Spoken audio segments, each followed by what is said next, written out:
예수께서 그들 앞에 또 비유를 들어 이르시되 천국은 좋은 씨를 제밭에 뿌린 사람과 같으니 사람들이 잘 때 그 원수가 와서 곡식 가운데 가라지를 덧뿌리고 갔더니 싹이 나고 결실할 때 가라지도 보이거늘 집주인의 종들이 와서 말하되 주여 밭에 좋은 씨를 뿌리지 아니하였나이까 그런데 가라지가 어디서 생겼나이까 주인이 이르되 원수가 이렇게 하였구나 종들이 말하되 그러면 우리가 가서 이것을 뽑기를 원하시나이까 주인이 이르되 가만두라 가라지를 뽑다가 곡식까지 뽑을까 염려하노라 둘 다 추수 때까지 함께 자라게 두라 추수 때에 내가 추수꾼들에게 말하기를 가라지는 먼저 거두어 불사르게 단으로 묶고 곡식은 모아 내 곡간에 넣으라 한 주간 평안하셨나요?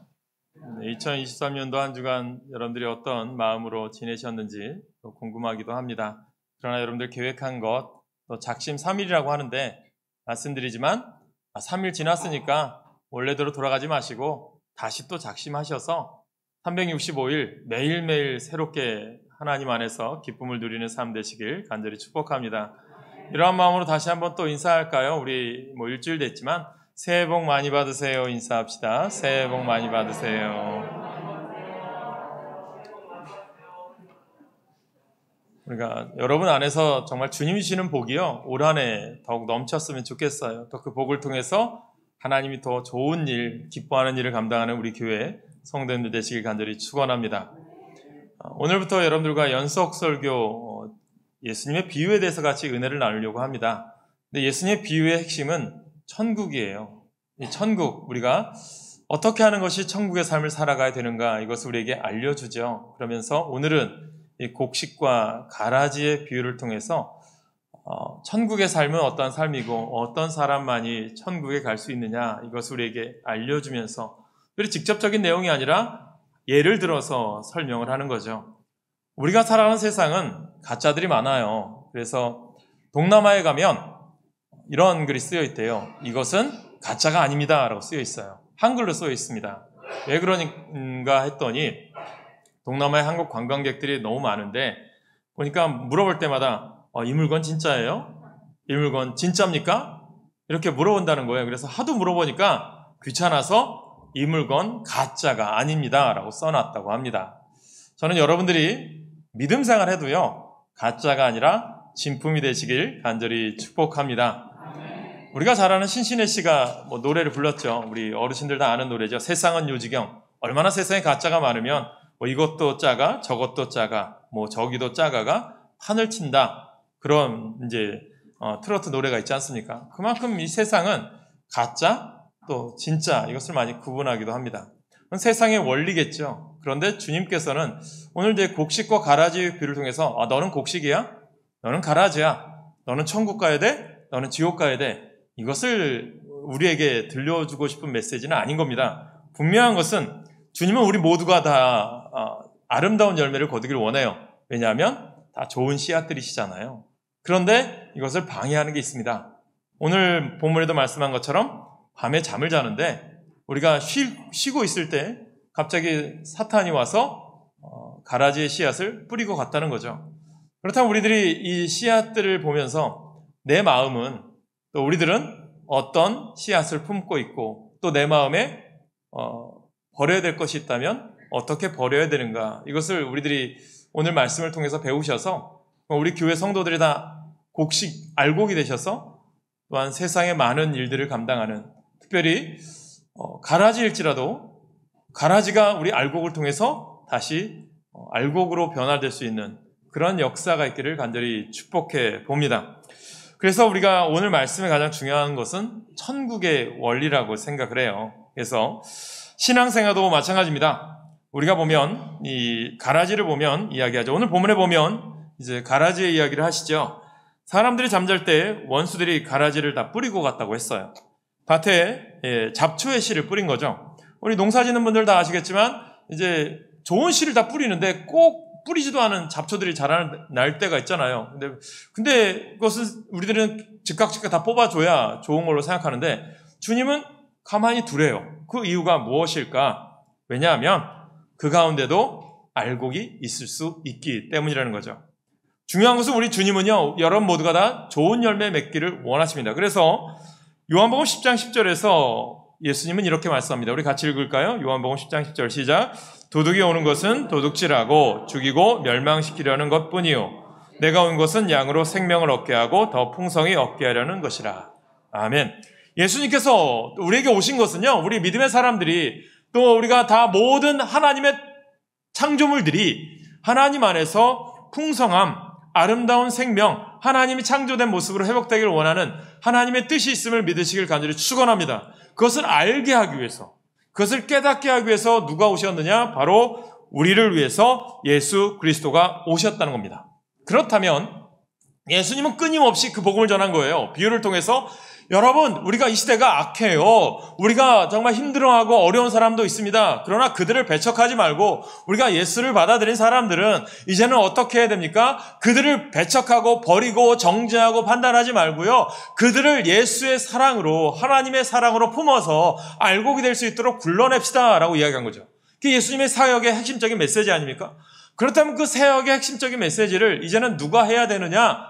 바로 우리가 하라는 거예요. 우리 교회가 하라는 거예요. 2000년 전 예수님의 복음이 그 당시에 사람들에게 선포되어진 말씀이라면 오늘 제가 여러분들에게 이 마태복음 13장 이 곡식과 가라지의 비유를 통해서 하시는 말씀은 바로 저를 통해서 우리들에게 주시는 말씀이라는 거죠. 우리들도 여러분들이 교회에서 예배드리지만 세상에 다 속해 있잖아요. 그렇다 보면 세상에 속하다 보면 우리 믿음의 사람들은 다 곡식이잖아요. 그러면 곡식의 역할을 감당하기를 주님은 원하신다는 거죠. 그러면서 예수님 부활 승천하시면서 내가 너희들에게 사명을 줄 텐데 마가의 다락방에서 열심히 간절히 기도하면 성령 충만하게 할 거야. 그리고 그 성령 충만함으로 너희들은 예루살렘과 온 유대와 사마리아와 땅끝까지 이르러 뭐가 돼요? 증인이 되리라. 그 증인이 되기 위해서 누구를 세운 거예요?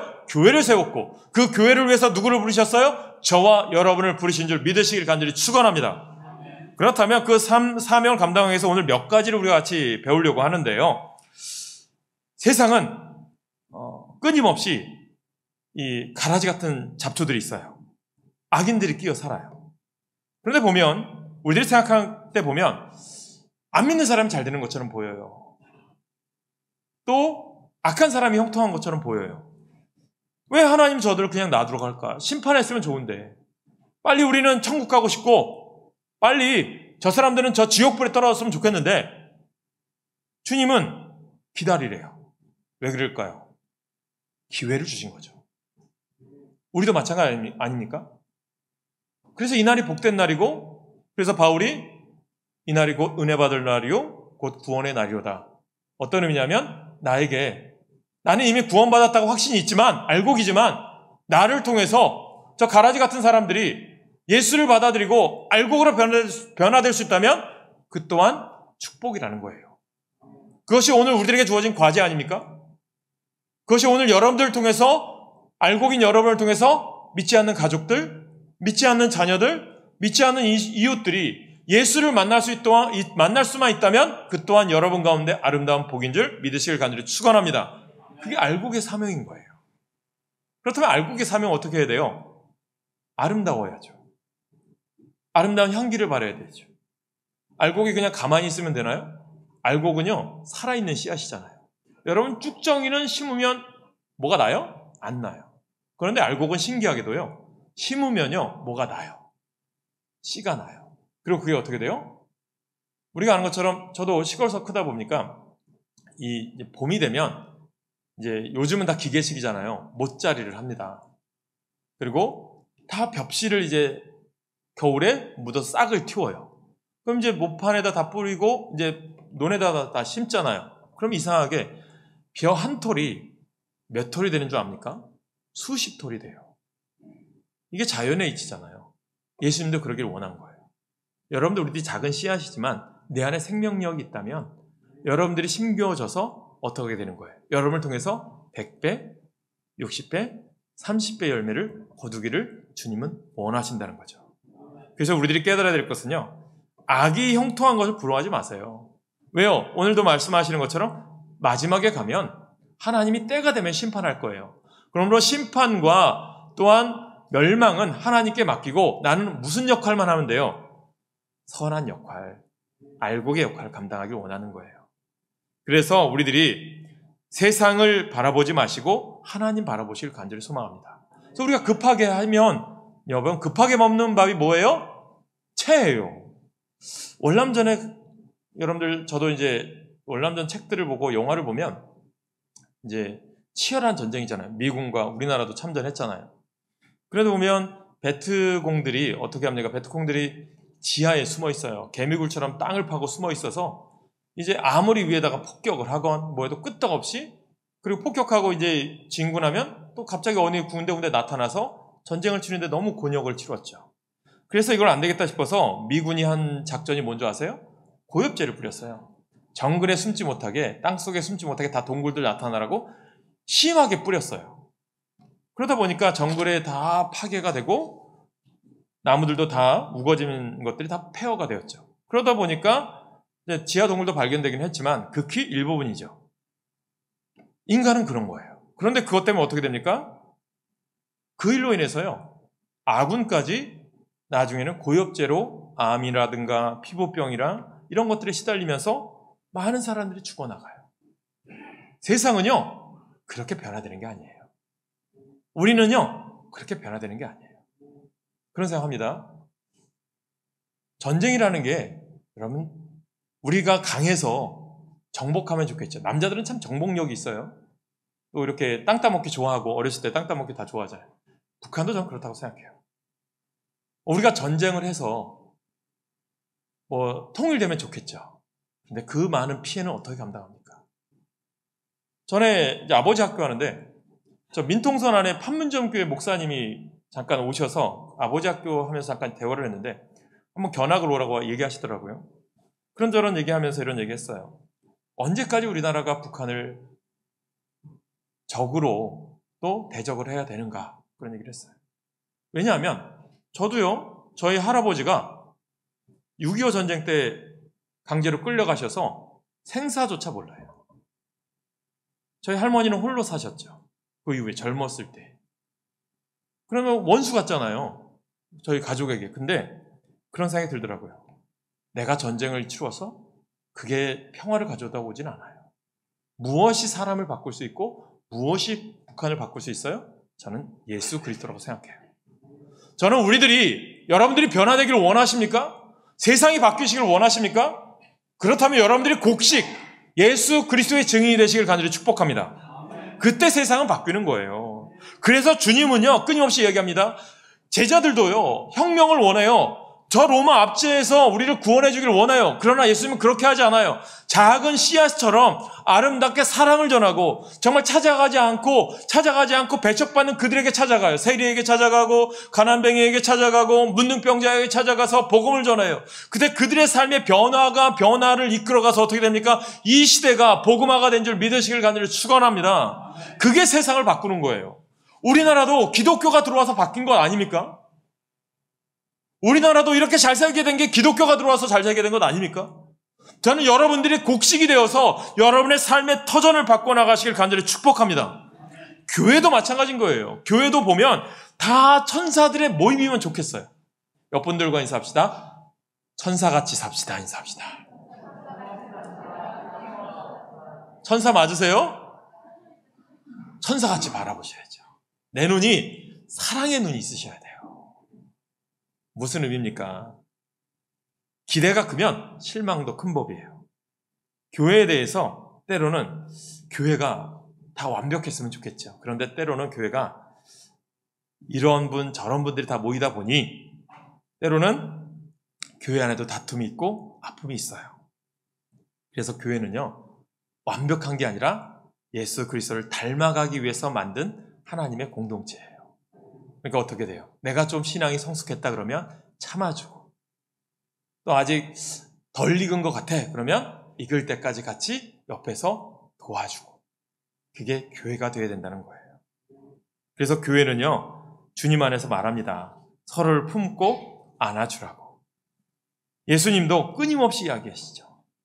근데 요즘은 이제 교회가 아름다움을 향해 형성하려고 하는데 꼭 가라지를 뿌리는 사람들이 있어요. 누굴까요? 이단들이 그래요. 신천지가 그런 역할을 해요. 꼭 신천지들이 접근해서 교회들을 망가뜨리고 그리고 그 교회를 이제 갈라지게 하고 아픔을 갖게 해요.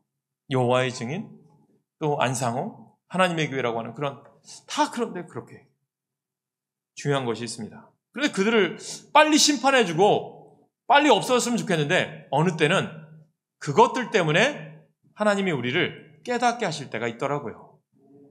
여러분 그런 생각 해보셨어요? 예수님이 12제자 중에 누가 있었나요? 누가 있었죠? 가룟 유다가 있었어요. 여러분 같으면 가룟 유다가 예수님을 팔 거라는 거 예수님이 미리 아시고 제자들에게도 얘기해 주셨잖아요. 그렇다면 우리 같으면 제거해버리는 게 빨리 편하죠. 가룟 유다 없애버리는 게 편하겠죠. 근데 예수님이 끝까지 같이 해요. 이유는 뭘까요? 그들을 통해서 알곡들을 깨우기 위한 거죠. 우리도 마찬가지예요. 목회하면서 때로는 힘들 때도 있어요. 어려울 때도 있어요. 그것 때문에 또 목사는 더 긴장해요. 열심히 하려고 하는 거예요. 나태해지지 않으려고. 저는 우리도 마찬가지입니다. 신앙생활 열심히 하는데 다 잘 되길 바라요. 그런데 어느 때는 역경도 만나요. 시련도 만나요. 그런데 그걸 통해서 어떻게 돼요? 하나님의 소중함을 알게 하더라고요. 여러분 건강할 때 몰라요. 그런데 아프면 건강의 소중함을 알더라고요. 여러분 저희 애가 그저께 사랑니를 뺐어요. 이 얘기하는 거 싫어할 텐데 여러분 사랑니 하나 빼니까요 먹는 거 되게 힘들어해요. 여러분 이 하나 빼도 이렇게 힘든데 정말 여러분들 어떻게 생각해요? 다 하나님께서 여러분들 안에 다 소중하게 만드셨고 또 여러분들이 주 안에서 때로는 그것마저도 존재하는 이유도 있었어요. 그런 것처럼 우리를 깨닫게 하는 것은 주님은 오늘 우리 교회들이 하나님 안에서 믿음의 사람, 아름다운 역할을 감당해서 세상을 변화시키기를 주님은 원하신다는 거죠. 그러면 우리들 어떻게 해야 되느냐? 우리는 모두가 저는 알곡이 되도록 노력하셔야 돼요. 그것이 먼저 우리들이 해야 될 일이에요. 저 가라지들이 변화되기를 원하는데 중요한 것은 그 선한 영향력을 끼쳐야 변화될 거 아닙니까? 그들에게 또 물도 줘야 되고 또한 그들에게 양분도 줘야 되고 알곡될 수 있도록 씨앗이 될 수 있도록 열심히 가꿔야 될 거 아닙니까? 그러기 위해서 여러분들이 어떻게 되느냐? 먼저는 내가 알곡이 되시길 간절히 축복합니다. 여러분 다른 사람이 가라지인 것을 저 사람 가라지야 저 사람 뭐 또 정죄하고 판단하지 마시고 내가 먼저 알곡이 되는 일에 힘쓰시길 간절히 축복합니다. 사랑하는 여러분, 우리들이 그렇게 될 때 하나님은 우리를 쓰시는 거예요. 여러분들이 그렇게 되기 위해서 내 영혼을 가꾸어야 되는 거예요. 내 삶을 주님이 닮아갈 수 있도록 훈련받아야 되는 거예요. 그래서 여러분들이 끊임없이 얘기하죠. 새벽 기도회에 나오세요. 금요 기도회에 나오세요. 성경 공부하세요. 교회 봉사하세요. 헌신하세요라고 하는 이유가 뭐예요? 내 영혼이 알곡이 되기 위해서 가꾸기 위해서 하는 거예요. 알곡의 역할을 하라고 시키는 거예요. 그런데 여러분들이 알곡이 되지 않는다면 여러분들은 결론은 마지막에 가라지가 되어서 하나님의 심판받게 받을 수밖에 없기 때문이에요. 저는 여러분들 모두가 다 복받기를 원해요. 그 복받기 위해서는 여러분들이 알곡되기 위한 영적인 훈련과 헌신의 자리에 함께 하실 간절히 축복합니다. 그리고 다음은 우리가 해야 될 일이 뭡니까? 다른 사람이 알곡이 되도록 어떻게 해야 돼요? 우리가 도와야 되는 거예요. 그러기 위해서 어떻게 되느냐? 판단하거나 정죄하는 것은 내가 할 일이 아니라 하나님이 하실 일이에요. 우리들은 너무나도 남들을 판단하고 정죄하려고 해요. 예수님도 얘기하죠. 너의 눈에 있는 들보는 보지 못하고 남의 있는 티나 보면서 정죄하고 판단하지 마라. 너도 죄인인데 죄인이 죄인을 어떻게 판단하고 정죄하겠느냐? 정죄하지 말고 사랑으로 감싸라고 말씀합니다. 저는 여러분들이 서로 사랑하며 섬기는 그러한 일에 앞장서는 알곡이 되시길 간절히 축복합니다.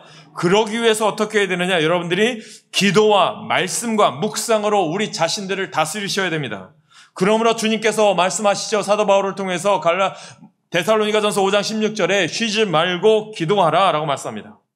기도는 나로 하여금 내 안에 죄의 뿌리를 다스리고 억제하는 힘이 있고 조화를 이루게 하는 힘도 공급해 주는 능력이 기도에 있음을 믿으시길 소망합니다.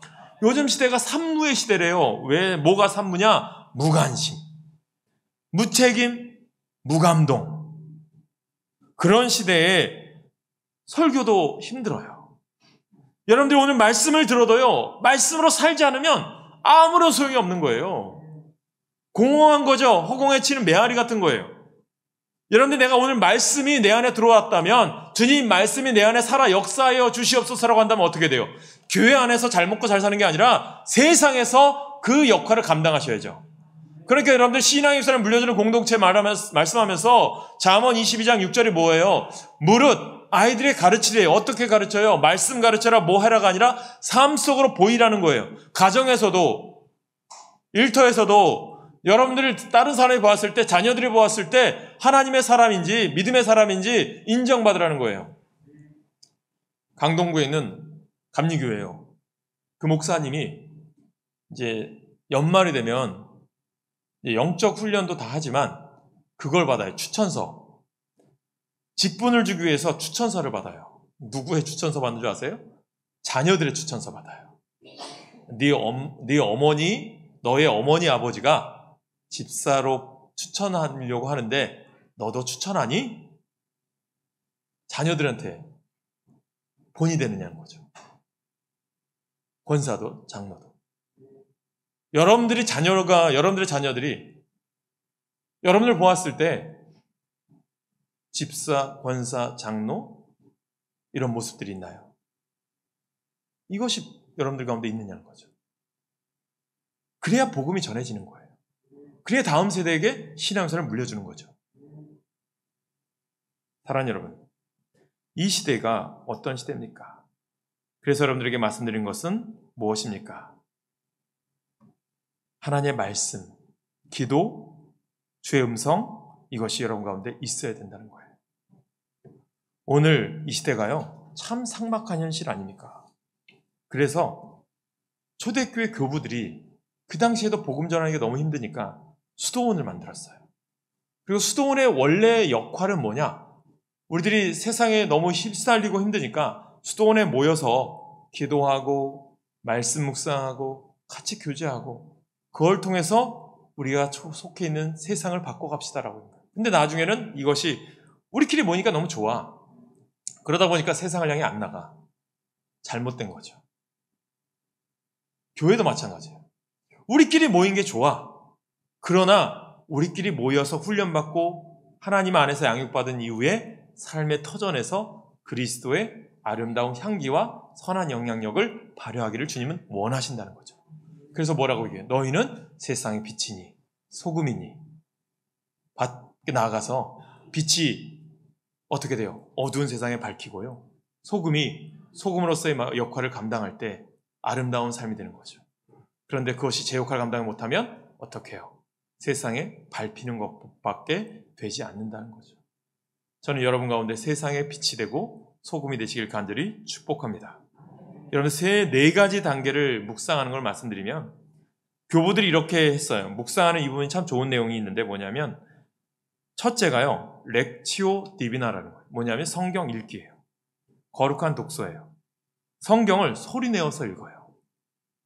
여러분들 말씀드린 것처럼 1월 말에 이제 여러분들에게 성경 필사, 사순절 성경 필사할 거를 이제 모집할 거예요. 책값 받는 게 아니라 말씀드렸죠? 컴패션에서 하는 기부금을 받는다고.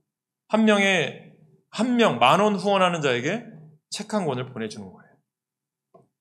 여러분들 성경 읽으라고, 성경 쓰라고 시키는 거예요. 두 번째는요, 메디타치오래요. 묵상하는 거예요. 본문 내용의 단어들을 집중적으로 묵상하는 거예요. 아, 주님께서 이 단어 왜 얘기하셨지? 오늘 이 말씀이 나에게 주시는 의미가 뭐지? 묵상하는 거죠. 셋째는요, 오라치오예요. 기도하는 거예요. 여기서 세 가지를 기도합니다. 무엇이냐면 본문을 통해 주어진 하나님의 필요를 위해서 기도하고요, 또 인간의 필요를 위해서 기도하고, 또 나의 필요를 위해서 기도합니다. 이 같은 사례의 가장 좋은 샘플은 복음서에 나와요. 주기도문이에요.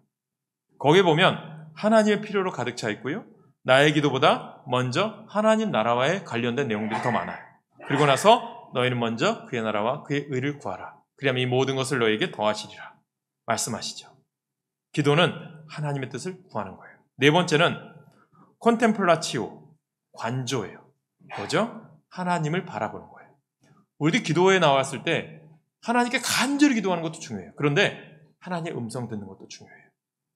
오늘 하나님 나에게 들려주시는 게 무엇인지, 이 말씀을 통해서 하나님, 나에게 오늘 원하시는 게 무엇인지 들으셔야죠. 나만 다 쏟아놓는 게 기도예요? 아니에요. 기도는 대화잖아요. 영적인 호흡이잖아요. 대화하면 내 말만 다 하면 돼요?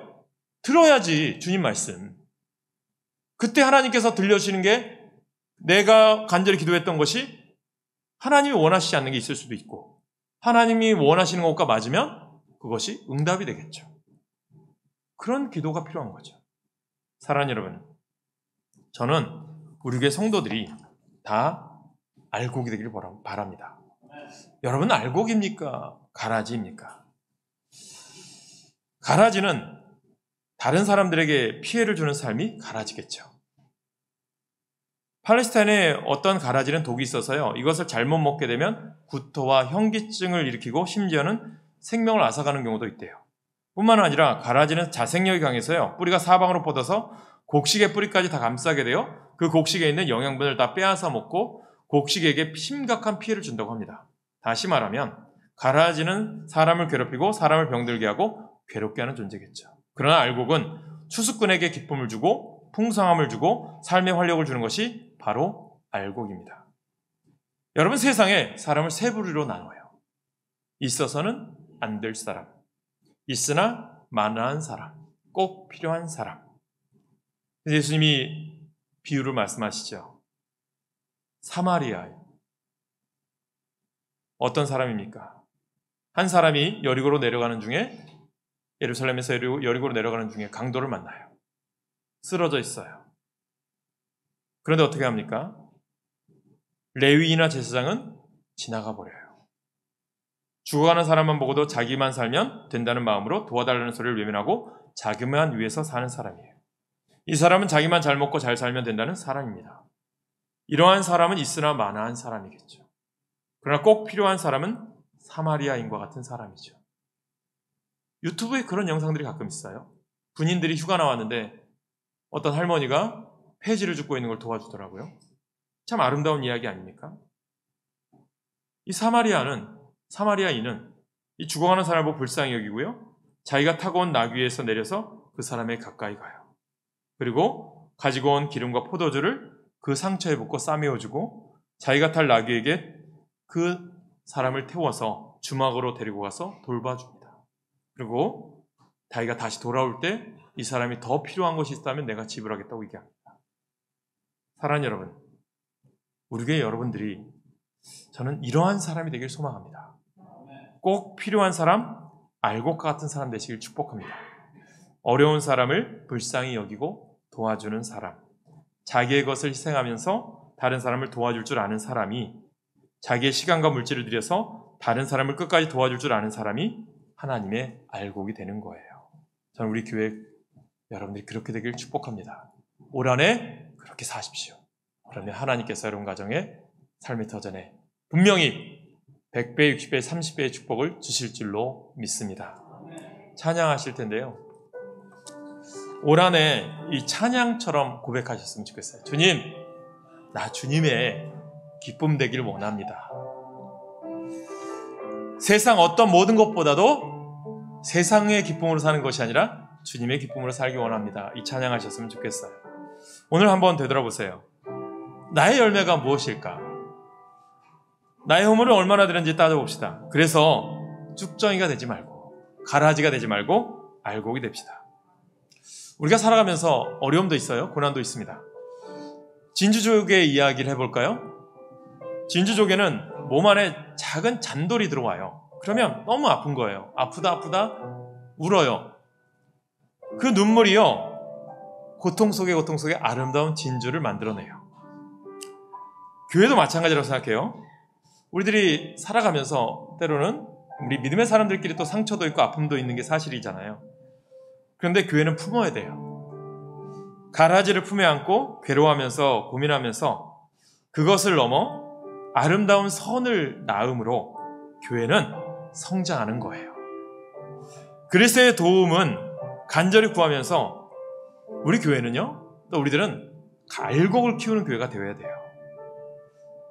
여러분, 우리가 가라지를 뽑는데 교회가 싸우는 게 아니라 선하고 좋은 것을 키우는 싸움이야말로 주 예수 그리스도와 함께 교회가 해야 되는 영적 싸움 아닐까요? 올 한 해 하나님 안에서 여러분들 가정에 풍성한 알곡이 넘치고 내가 알곡이 되어서 하나님의 기쁨이 되시길 소망하며 이 찬양 하시겠습니다.